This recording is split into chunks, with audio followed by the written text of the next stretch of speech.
والصلاة والسلام على رسول الله وعلى آله وصحبه أجمعين. رب اشرح لي صدري ويسر لي أمري واحلل عقدة من لساني يفقهوا قولي. ربي زدني علما. We are going to start with lesson 12 from unit 2, which is idh or idha, which means when. In our previous lesson, we completed jumla fi'liya, that is verbal sentence, lesson 11. Idha in Arabic, the meaning is when, or if, or as suddenly. Idha is normally introducing a conditional sentence. The verbal sentence, that is jumla fi'liya, after it is usually in the madi, past tense. But it has the meaning of the mudari, that is present tense, or even the future tense. And so the word idha can only be used if the situation in the conditional sentence, that is jumla shartiya, can theoretically be achieved if it is possible or has happened. Idha is used for conditions that might be fulfilled. This is different to in, as the word in can be used for introducing a possible or impossible condition. In is used for possible or impossible conditions, whereas idha or ma is only used to emphasize a sentence. So whenever you see idha in the Quran, no matter what tense, whether it is madi or mudari comes after idha, it's gonna be the future tense.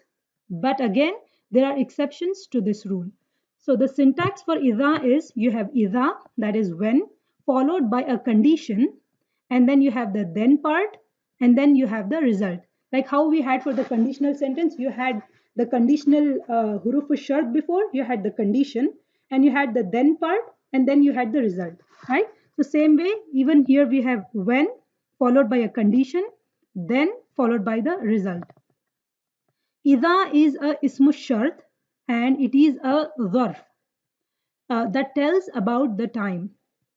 And it is ismu shart ghayru jazim. And we have learned about the jazim ismu shart and the ghayru jazim ismu shart. Jazim means that makes the mudari after it majzoom.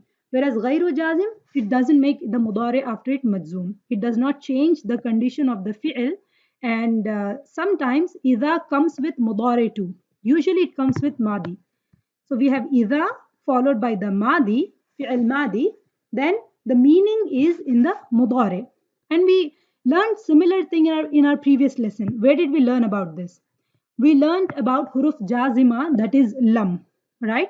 And idha also have the same characteristics of lam, that is huruf jazima, where the huruf jazima lam changes the mudari to madi. The meaning changes from mudari to madi. But idha is opposite. Here it changes the meaning of madi, past tense, into mudari, future tense. Okay. So let's take some examples of idha followed by fi'l madi. أعوذ بالله من الشيطان الرجيم بسم الله الرحمن الرحيم وإذا علم من آياتنا شيئا. So what do you have after إذا? علم. Is it fi'l madi or fi'l mudari? Madi. So the meaning should have been in the past tense, right? But look at the translation. وَإِذَا عَلِمَ, and when he knows, the meaning is in the present tense, right? Why? Because idha followed by the madi, the meaning is in the mudari, and when he knows of our verses. Okay? One more example, we have idha dakhalu qariyatan. So we have idha followed by what? Fi'l madi or mudari? Madi, right? And the meaning should have been, what is the meaning of dakhalu? No, the meaning, what is the meaning of dakhalu? Present. Yeah, it is present, but actual meaning of dakhalu is madi. It should have been they entered, past tense, right? Idha dakhalu, the meaning becomes present tense, when they enter a town. Clear, everyone? Yeah. One more example, وَمِن شَرِّ غَاسِقٍ إِذَا وَقَبَ. So what do you have after idha in this example? Past tense again. Yeah, but the meaning is in the present tense. When it spreads, right? Waqaba, when it spreads. The meaning is in the mudari, but this is actually madi. We'll take one more example. فَإِذَا جَاءَتِ الطَّامَّةُ الْكُبْرَى. So again we have idha followed by fi'l madi, that is ja'at, right? But the meaning is in the mudari. But when comes the overwhelming calamity, right? So we have comes. This is the meaning is in the mudari, but ja'at is actually madi. Idha is a conditional word. It generally indicates the present tense, mudari, even when it is followed by a past tense verb, that is madi. So we have idha plus madi. The meaning is in the mudari. Okay, and we have taken the examples for that. Let's take some more examples. A'udhu billahi minash shaitanir rajim. Bismillahir rahmanir rahim. Idha jaa nasrullahi wal fath. And when comes Allah's help and victory. So we have idha followed by what?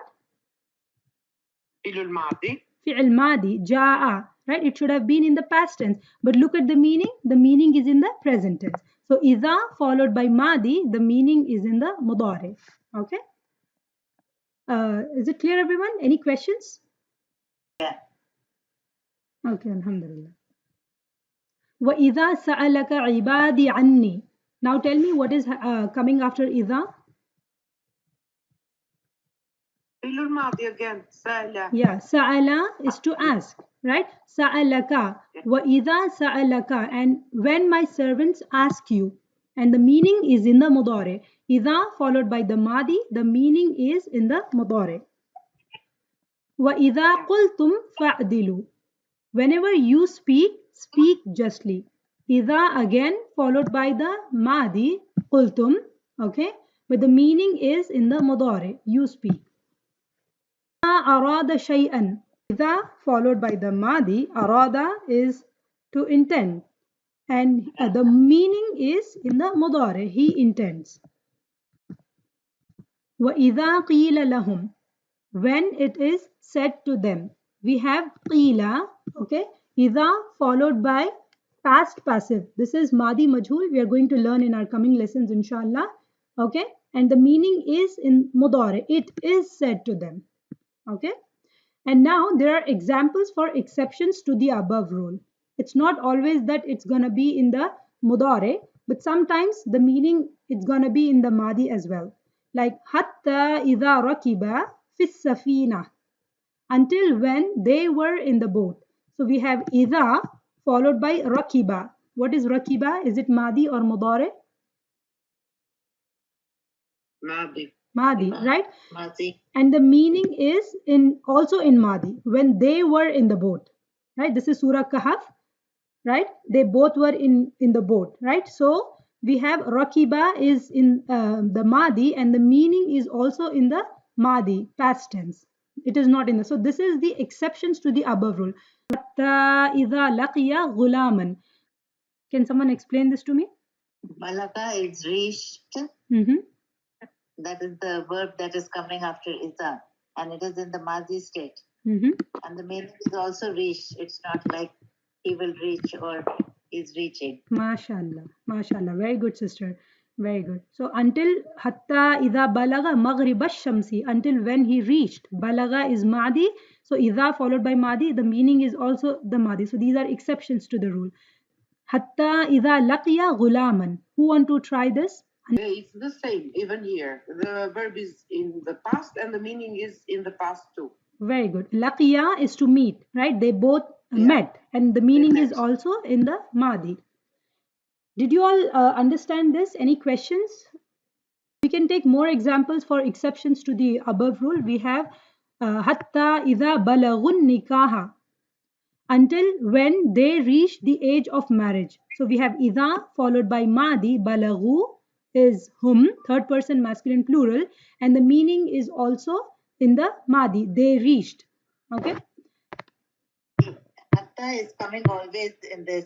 Yeah. If you look at this example, hatta idha ja'uka, right? You have hatta, you have idha, and ja'uka, they come to you, right? So this is fi'il madi, but the meaning is also in the mudari, right? So it depends. Sometimes it is translated as madi, and sometimes it is translated as mudari. Did you all understand? This is madi, but the meaning is in the mudari, and it also has hatta. So it doesn't matter we have hatta or no, right? Okay, okay. Yeah, and also the previous example too, it was hatta idha and then kharaju, they depart, the meaning is in the mudari. Okay, so I think hatta doesn't matter. I mean, it doesn't matter if you have hatta or no. Hatta idha fatahna. Until when we open. So fatahna is fi'l madi, and this is translated as fi'l madi as well, right? We open in the past tense. So it doesn't matter if you have hatta before idha or not. Sometimes idha followed by the madi, it is translated as mudare, and sometimes it is not translated as mudare. Most of the time, the meaning is in the mudare, but some exceptions are there where the meaning is in the madi. Okay, again, hatta idha jaa ahadakumul maut. We have hatta, we have idha, and then followed by amadi jaa, but the meaning is in the mudari until when comes to any one of you, right? Fi'l madi, the meaning is in the mudari, even though there is hatta. So most of the time, the idha followed by madi is translated, the meaning is in the mudari. Only few times, few exceptions are there where madi is translated as madi. Now next we have if. Okay, so far we learned about idha, which means when. We also have if. Okay, if the meaning is as or when or since or because. And if followed by the mudare, the meaning is in the madi. Okay, and it can be used as a casual or temporal conjunction. So what is the difference between idha and if? Idha followed by the madi, the meaning is in the mudare, and the meaning is when or as or suddenly. Whereas if followed by the mudare, the meaning is in the madi, and the meaning is as, when, since, and because. So if is used to remind one of something in the past, even when it is followed by a mudare present tense verb. The word udhkuru, which means remember, is hidden in the sentence starting with if. So whenever you have if followed by the mudare, the meaning is in the madi. Okay, and whenever you have if, whenever you see if in the Quran, it has the meaning of udhkuru. Udhkuru is also there in the Quran. The meaning is remember. So whenever you see if, it actually udhkuru is hidden in that. So you translate it as remember when the hypocrite said. If yaqulul munafiqun. So you say remember when the hypocrite said. Okay, it reminds you of something. So here we have if followed by the mudare. Yaqulu qala yaqulu is fi'l mudare, and the meaning is in the madi, said. إذ يقول المنافقون, when the hypocrites said, and you have to say remember. Okay, you have to always add remember. Whenever you see if, you have to always add this word remember.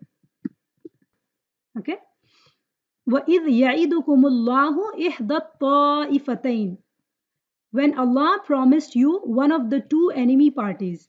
So we have إِذ, okay, and we have مضارع يَعِدُكُم. Okay, this is وَعَدَ يَعِدُ, and this is a weak verb. We are going to learn in detail about what the weak verbs. So يَعِدُكُم, this is the fi'l مضارع, but the meaning is in the Madi past tense, when Allah promised. Wa'ada is to promise. Ya'idukum, right? And when Allah promised, the meaning is in the Madi past tense.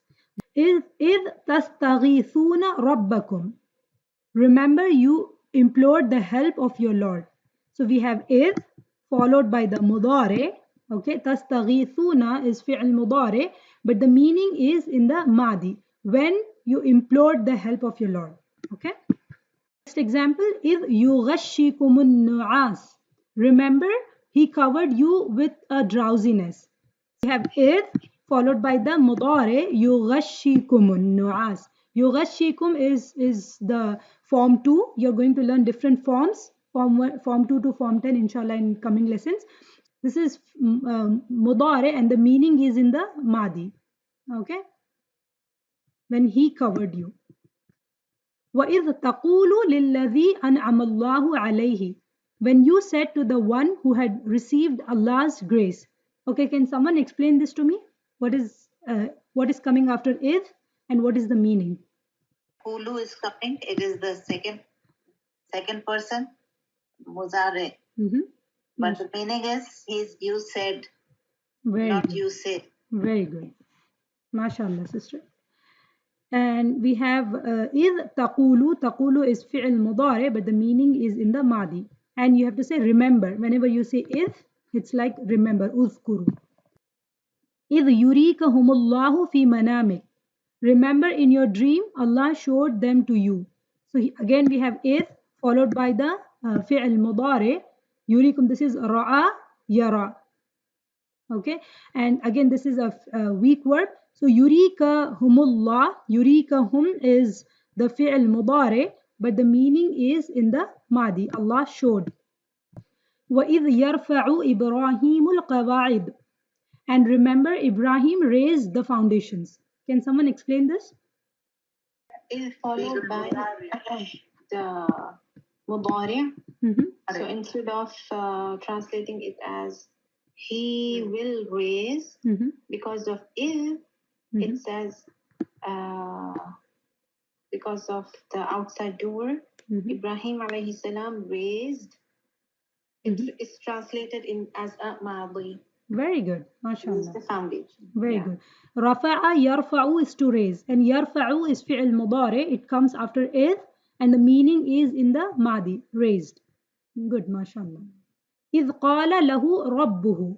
So in this ayah we have قال إذ followed by fi'l madi. And so far you saw that there were mudari coming after إذ. But in this example there is fi'l madi coming after إذ. Behold, his Lord said to him. So this is an exception. Most of the time إذ is followed by mudari. Okay, and sometimes إذ is also followed by fi'l madi, and it is normally just translated as fi'l madi, when his Lord said to him. Now, there are three words in Arabic which are equivalent to if in English. Two words which we already learned, that is in is if, idha is also if, and there's one more word, idhan. Okay, idhan or idhan, this could be written as like this to idhan. The meaning is then, therefore, hence, that's why, consequently, in that case. Often used in a dialogue in response to what was said before. So idhan is used for the result, that is that time. And idha means if in sentence, such as, like for example, if you read the book, you will learn. Okay, and here idha implies some note of expectancy, as if the speaker of the sentence is anticipating that the action will take place, right? If you read the book, you will learn, right?